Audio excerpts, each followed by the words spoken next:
So the first place our food goes for digestion in the body is, of course, the mouth.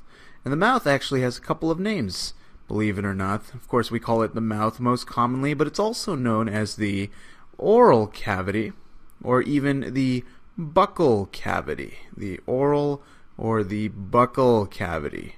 And so let's learn a little more about what's going on in the mouth and take a better look right here.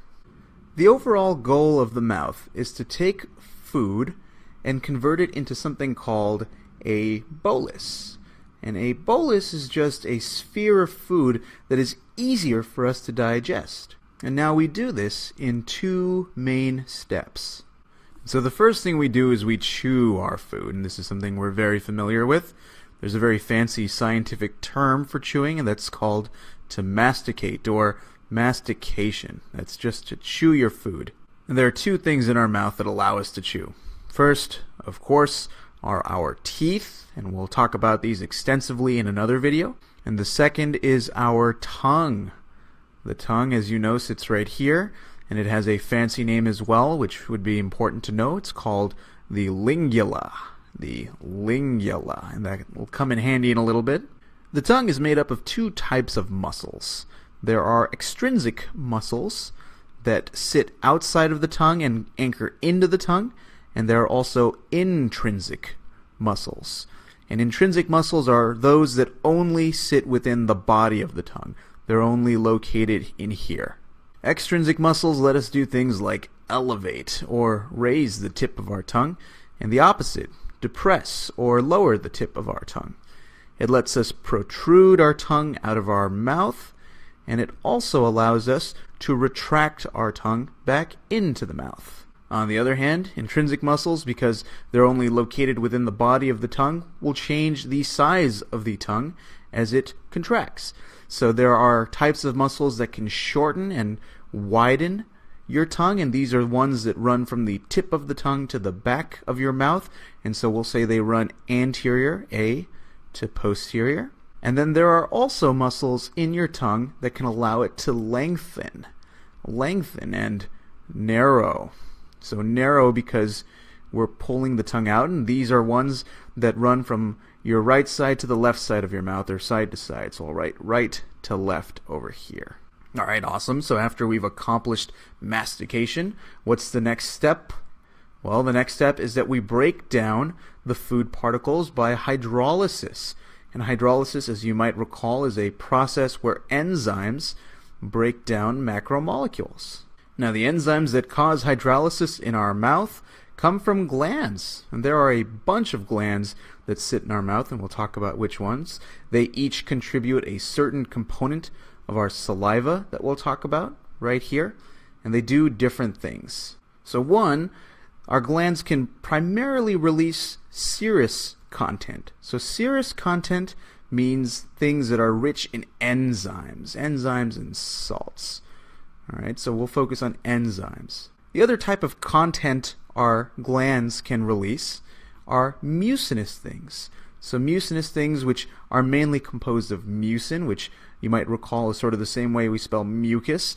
And the whole point of mucin is to wet the food to make it easier to wrap up into a bolus and send to the back of our mouth to swallow. Enzymes, on the other hand, and I'll clarify this right here, will cut the food. We'll break it down by hydrolysis. So the first gland I'll mention is the largest gland that we have. They're called the parotid glands, and they sit on the side of your mouth right above the jawbone, and these release about 25% of what's in saliva. And because they're green, they're mainly serous, and so they contain enzymes, and we'll talk about which enzymes in a second. The next type of gland that we have, it's kind of a mouthful, these are submandibular glands. And these guys release about 70% of saliva, and they sit, as the name suggests, below the mandible, which is the jawbone. And these are also mainly serous, but they certainly have some mucinous stuff that they release as well. So the next gland that we have is called the sublingual gland, and just like the name suggests, this guy sits right below our tongue, or our lingula, as we just learned that term, and it makes up about 5% of our saliva, and as the color suggests, it mainly releases mucin. It does release some enzyme, but less so than the mucinous stuff. And then finally, the last gland that we have that contributes to hydrolysis in our mouth is called von Ebner's gland. So von Ebner's gland, which releases less than 5% of our salivary content, so very little. And these guys are mainly located at the tip of our tongue. And what's special about von Ebner's gland is that they release an enzyme called lingual lipase. Lingual lipase, which as the name suggests, break down lipids, or more specifically triglycerides. And these triglycerides are broken down into free fatty acids, as well as diglycerides or monoglycerides. So I'll just write DG and MG for diglyceride and monoglyceride. And so that's what von Ebner's does, and that's why that's unique. The other three all release, to some extent, an enzyme that's called alpha amylase. Alpha amylase, which is an enzyme that will take carbohydrates like starch, which is just a big stack or a chunk of carbohydrates, and break it down into smaller carbs. So I'll just write smaller carbs here. So it'll break starch down into smaller carbs to help with digestion.